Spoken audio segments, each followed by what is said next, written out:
Hello, Pisces. Thank you very much for tuning in to this week's read. For the main part of the read, I'm using Bonefire Tarot by Gabby Angus West. The website, I think, is on the side here. Is it Schiffer Books? I want to say it's Schiffer Books. SchifferBooks.com. It's there on the side. Feel free to freeze frame if you need any of that information. Supportive Oracle Cards. You Are Clairvoyant Oracle Cards by Belinda Grace. Illustrations by Elaine Marzin. Website on the back here is rockpoolpublishing.com.au. A as an apple, U as an umbrella. Okay, I had a card flip out of the Oracle deck. Oh, we got double cards. We got triple cards. Okay. Why? Okay, Pisces. Pisces. I'm a Pisces. Like, calm down. What's going on without the cards? I'm a Pisces, so I'm like, maybe I need to calm down. There's a lot of levels to whatever's going on here, and there's rewards. We like rewards, don't we? I'm saying that as a Pisces. We like rewards, right? Why not? There's all these cards. So let's start from the beginning. Is that the beginning? There's something here you've put a lot of work in. And it was good at one time. What's that bottom card? Queen of Pentacles. This is a lot of work. You've put a lot of work in something. This might be something that you stepped away from for a temporary moment. But whatever it was a lot of work, but I feel like you were happy with it. There's a period of your life where if you look back, there was a lot of work. You were very busy, but you were very happy at the same time. You felt fulfilled. You felt appreciated. And it may be something you just did for yourself, just to be fair. That might be the clicker here. Kind of like you were doing something all on your own. You kept it to yourself, and you did really well with it, but it was something you felt very good about it, maybe felt very at peace with. Could have been that way. Things are coming in. I feel like that period of time came and went. It came and went, but I think it's rushing back in again. Which it was a good time, but it was also a very busy time. When this energy comes in, it's mixed feelings. Mostly it's good. You got the Knight of Cups and the Ace of Cups, but you got that Three of Swords in the middle. The last time this came around, something changed that made it move on. I don't think you wanted it to move on, but something changed and it moved on. That energy might be what's lingering on in a little bit, even though things are coming back and you're feeling good again and you're like, oh, something good is happening again, or it's something similar. I'm familiar with this was good last time, at least until that happened. Oh my goodness. What is up with that? El Tuna. No El Tuna. Thank you, though.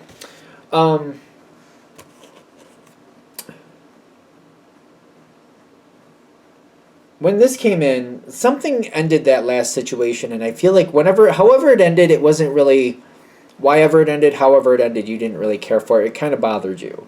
Maybe still has some lasting effect. I feel like I'm already getting, like, when I get the Oracle card of Goddess, is kind of like, address what it was and see it for what it was versus what it could be going forward. So in other words, it doesn't have to mean that whatever broke the situation last time has to repeat. But was it a certain person, certain people? Was it the type of situation? Do a little audit of the situation last time it moved on. Was there anything you could have had control of? Probably not. Was there anything where people had maybe more of a toxic behavior and you just kind of figured it out over time? Was it just like something happened and just the twist of fate happened?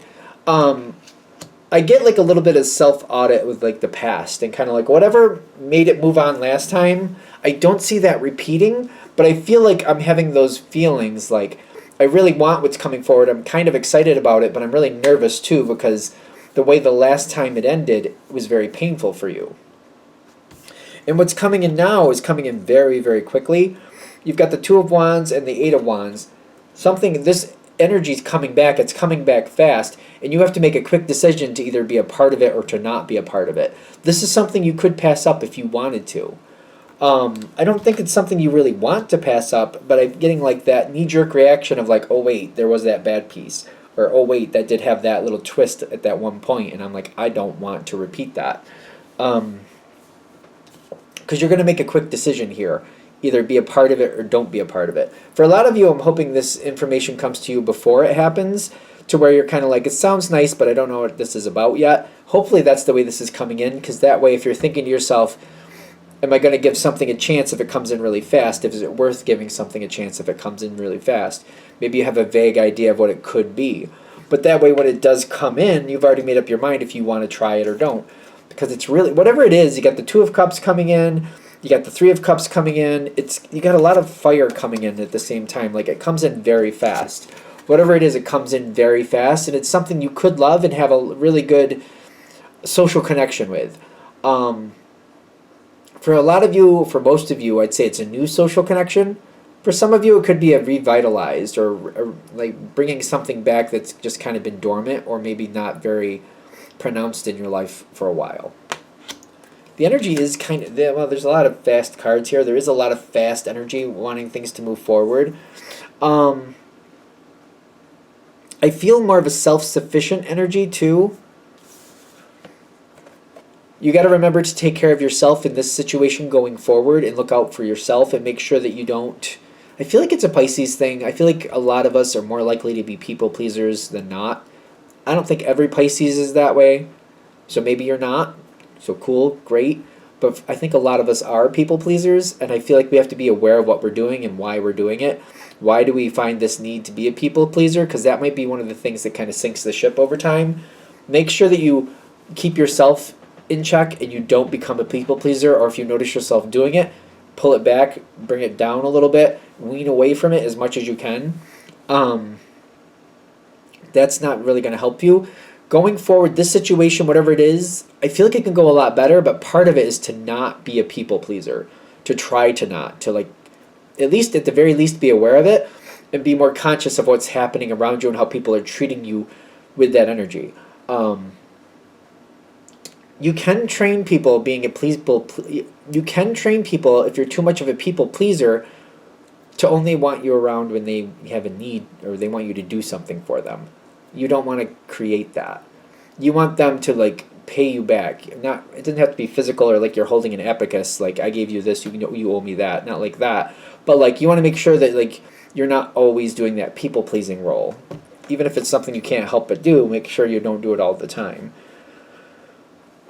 So this next thing going forward, which I just did that big breath, I don't really see bad cards coming in, which is good. It's a tarot deck, so not all cards are fun, you know what I mean?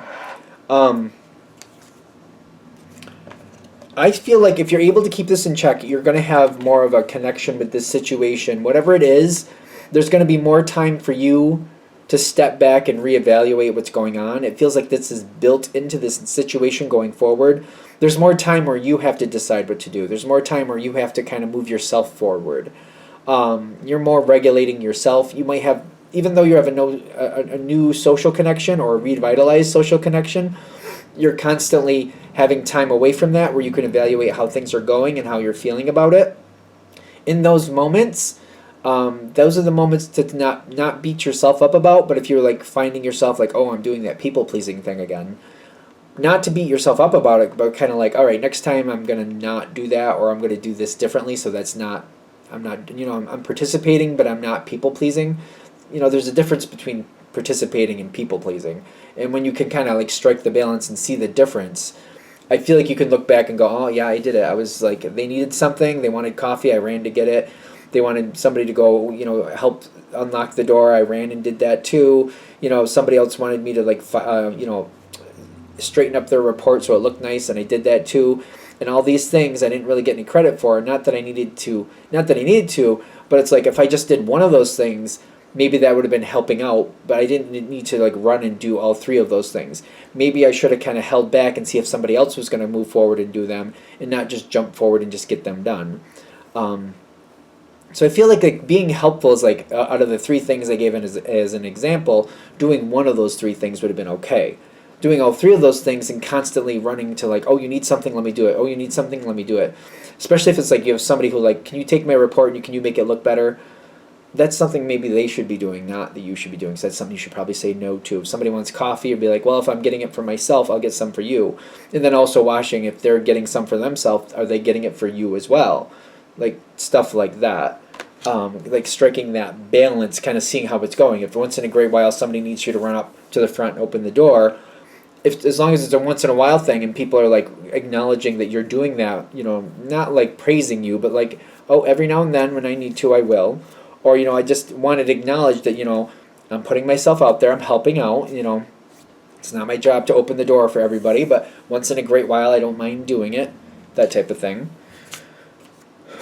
If you're able to strike that balance and you're able to like realize like the difference between people pleasing and helping, like being helpful once in a while, good. Being people pleasing where you feel the need, like I have to do it, I have to, like, or they need something, I have to do it.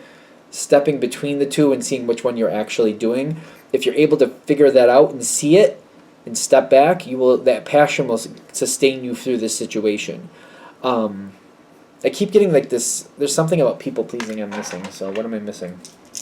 Because I do feel like that could sink the ship. Because I feel like I tell this to people when they're in relationships. Like if you start off a relationship or you constantly do for people, they start to really expect it. And then when you start pulling back later, when you're like, I'm exhausted, I can't do that now, then they get a little out of shape, or they're like, well, if you're not going to help me like you usually do, like what's the problem? Like why can't you just bend over backwards like you normally were?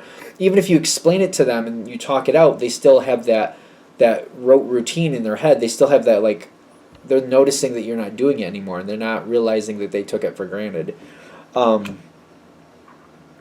Page of Pentacles reversed in the Sun card. Don't help with everything. Don't help with anything. Meter out how much you help with. I feel like that's maybe where I'm trying to go with this. It's not bad to be helpful. It's bad to feel like you have to help for people to value you. Like you have to, like if they need something, I have to trip over myself to make sure it gets done. Don't do that. That's not good for you. That's not going to help you. I think that's the people pleaser thing. But I'm going to also say Katie Morton, she's a YouTuber. I think she probably knows. She could probably give better examples of what that actually is in case I'm screwing it up. So if you feel like the people pleaser thing fits you, or you like that seems to like ring a bell for you, I would do more research on it and see if you're actually doing that, and like try to step away from it and find better ways to handle those things. Because if you're able to mitigate it and handle it differently, things could last a lot longer this time around, and maybe it doesn't have to have the same ending it had before. Because you do have rewards here at the end. But it's like getting things together, communicating better, and just like mediating things, mitigating things out, metering things out. It's like getting a tempo that makes sense. It's kind of like if you're going to dance the night away, you don't want to be dancing to fast songs all night. You know what I'm saying? You want to have some slow songs there. You want to have some like more relaxed rhythms. You want to have some different levels of dance. You don't want to be like, jumping all over the place for 9 hours. You're not gonna feel good. I don't care how old you are. After a while, you're gonna have some type of fallout for that. If you're able to do that, the reward you can not only have, but you can keep a lot longer, and it doesn't have to have a problem moment. This doesn't, by the way, validate how the last time it ended. It doesn't validate if somebody treated you badly before. It does not validate that. But this might be a way for you to get ahead of it and stop somebody from, taking advantage of you. Like for you to have more control. Like before they even have a chance to take advantage of you, you're already shutting the door. If that's helpful. So this does not validate somebody treating you badly in the past. Keep that in mind. But like seeing it and protecting against it, like, oh, here comes somebody. Yep, they're looking to do that. But before they do, I'm not doing it. I'm not going to get in that trap. I'm not going to get in that rhythm with them. They're just going to have to find somebody else to do that if they really need that. And there's plenty of people for that. Are we good? All right. That was it just started going fast and kept going faster. All right. I'm going to shut it down here. Hope that helps. Thank you for watching. If you'd like a direct reading from me, shoot me an email, jamesforastral@gmail.com. That's James 4, astral@gmail.com. If you're interested in the donation information, that's below. Same email. Thank you very much for watching, and have a great day.